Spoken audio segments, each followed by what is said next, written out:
As a fan of Marvel vs. Capcom, the announcement of Tokon Fighting Souls was definitely bittersweet. On one hand, we have a beautiful Marvel fighting game developed by ArcSys, and on the other, it kind of feels like your parents just split up.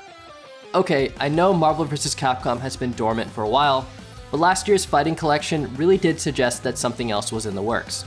Speaking for myself, I was just about to publish my own Marvel 4 roster video, but now I have to throw away more than half of my work. Not that I'm really complaining.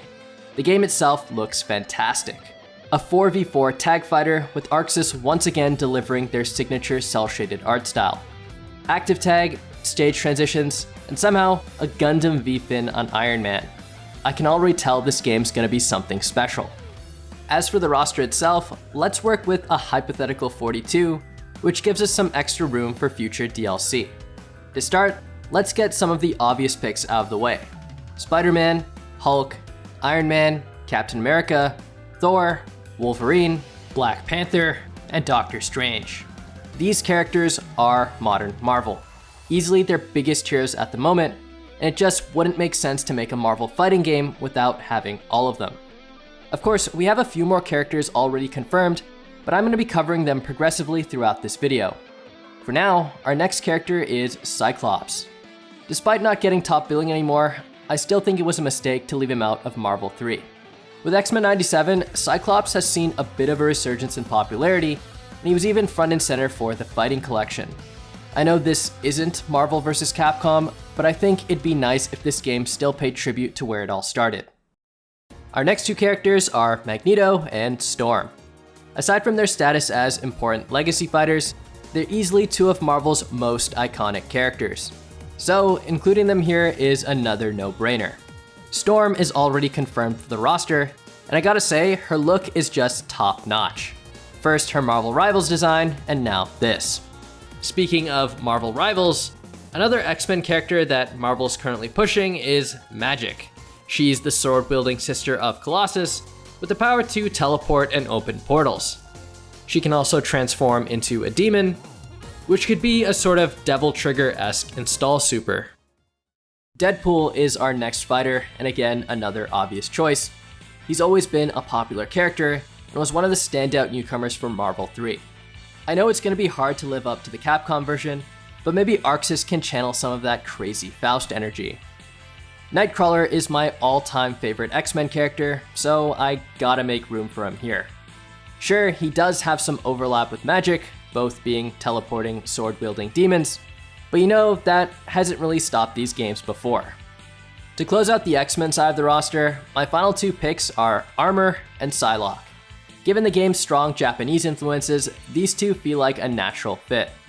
Armor could be a unique big-body grappler, while Psylocke would be our ninja archetype.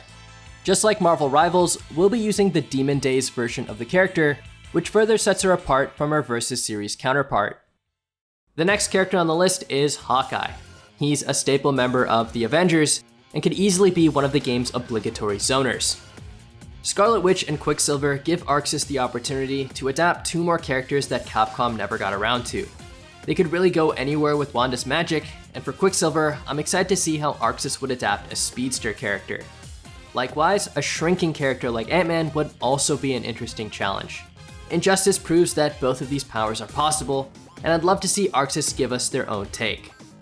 The Winter Soldier is a fan favorite across the movies, comics, and other media, and while he was playable in Marvel Infinite, I think he deserves another shot. Maybe they could bring back the Hydra arm from Marvel Rivals, and I could also see them giving him a high-impact super similar to Tyrant Rave or Bionic Arm. To round out the Avengers, Captain Marvel is another easy addition. Miss Marvel herself is already in the game, and just like Winter Soldier, I think Carol deserves another chance. I'd imagine she'd work as an easy-to-play all-rounder, with some added aerial mobility to spice things up. As for Kamala, she already looks like a really fun and expressive character. While she might have some overlap with our next fighter, given the flexibility of their powers, I'm sure there's still room for both of them. Enough of these Avengers! Bring me the Fantastic Four! So our next character is Super Skrull. Okay, so back when this was still a Marvel vs. Capcom 4 video, I really did consider bringing Super Skrull back. Not only does he save up on valuable roster space, he was personally one of my favorite characters from Marvel 3. That being said, with this being a brand new 4v4 fighter, it really is the perfect opportunity for Marvel's first family to make their fighting game debut. The Fantastic Four are incredibly important to the history of Marvel, and they're also going to be playing a big role in the MCU going forward. And speaking of, Doctor Doom is another confirmed character. Arguably Marvel's biggest villain, he often takes center stage in a lot of the big Marvel crossovers. Most recently with Marvel Rivals, and even last year's Fortnite update. Namor and the Silver Surfer are two more historically significant characters who've also never appeared in a versus game. For Namor, they could always take some cues from Injustice Aquaman, or they could go a completely different direction, perhaps designing him around a summoning mechanic. Silver Surfer could be another zoning character with unique aerial mobility distinct from Captain Marvel and the other flying characters. As a fun little bonus, with Hulk and Doctor Strange on the same team, this would give us the original Defenders lineup. With 9 X-Men on the roster, 12 if you want to count these 3, I think it's only fair we include at least one Inhuman. Instead of going with Black Bolt, I'd argue Medusa would make for a far more interesting character. Of course, ArcSys has a lot of experience animating hair, and I'm sure Medusa's powers would look great in this engine. Aside from Venom, I knew I wanted to add another Spider-Man character, and the choice was between another villain or another spider person. The obvious pick is of course Miles, but personally, I'd much rather have Spider-Man 2099. Honestly, I can't really decide which way to go, so instead, let's finally add Spidey's arch nemesis. The Green Goblin is no doubt one of Marvel's most iconic villains. Visually, just like Medusa, I think he'd be a great fit for this game's art style, and I can already imagine his wild and twisted expressions. Gameplay-wise, his signature glider and pumpkin bombs could lend themselves well to a unique moveset. Now this might be a bit too crazy, but what if Norman had an install super that turns him into the Red Goblin? This would be an easy way to implement Carnage without having to make him his own character. Speeding through the remainder of the roster, we have 2 more returning Versus characters, Ghost Rider and Iron Fist. Ghost Rider is of course already in the game, and I'm excited to see how differently Robbie plays from Capcom's original.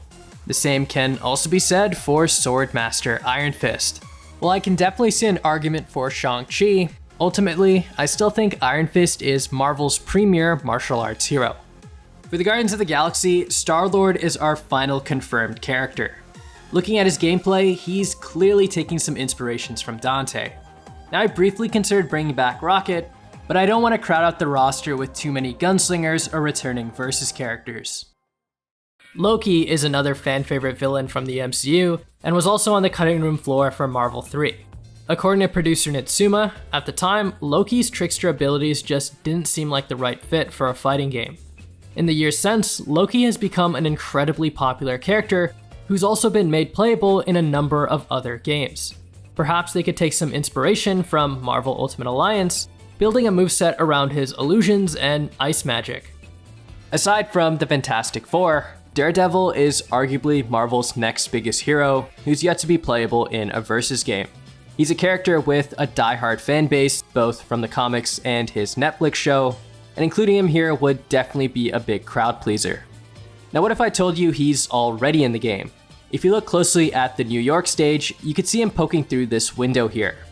In fact, we actually have a number of other Easter eggs which may or may not be hinting at other characters. Now other fighting games have had cameos like this before, so don't immediately think this disqualifies Daredevil. Moving on to Blade. I've seen him pop up on a ton of other rosters, and for a good reason. He's just a really cool character.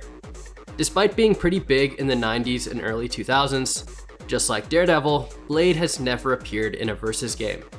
When asked why he didn't make the cut for Marvel 3, Nitsuma said that he wanted to avoid having too many sword characters.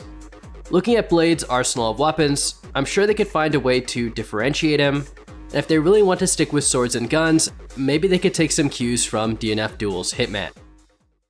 Next up, we have Moon Knight.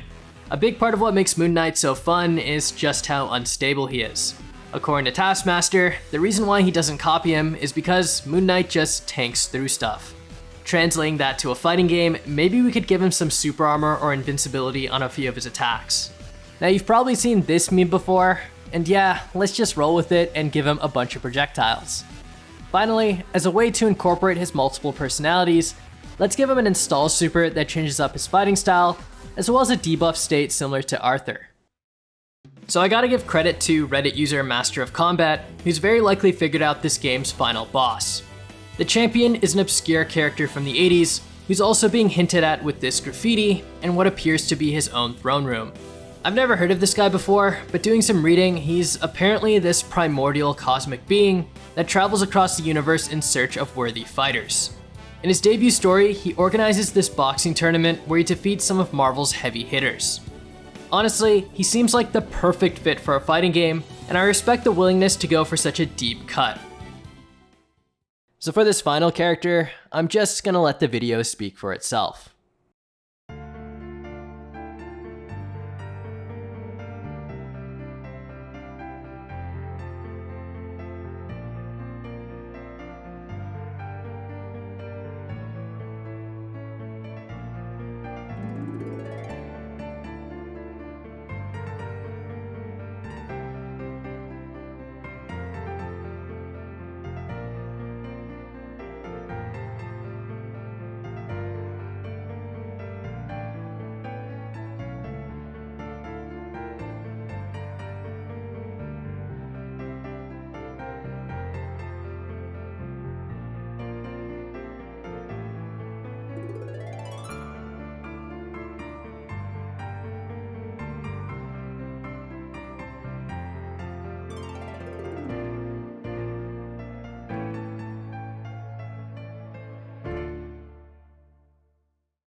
Thanks for watching, guys.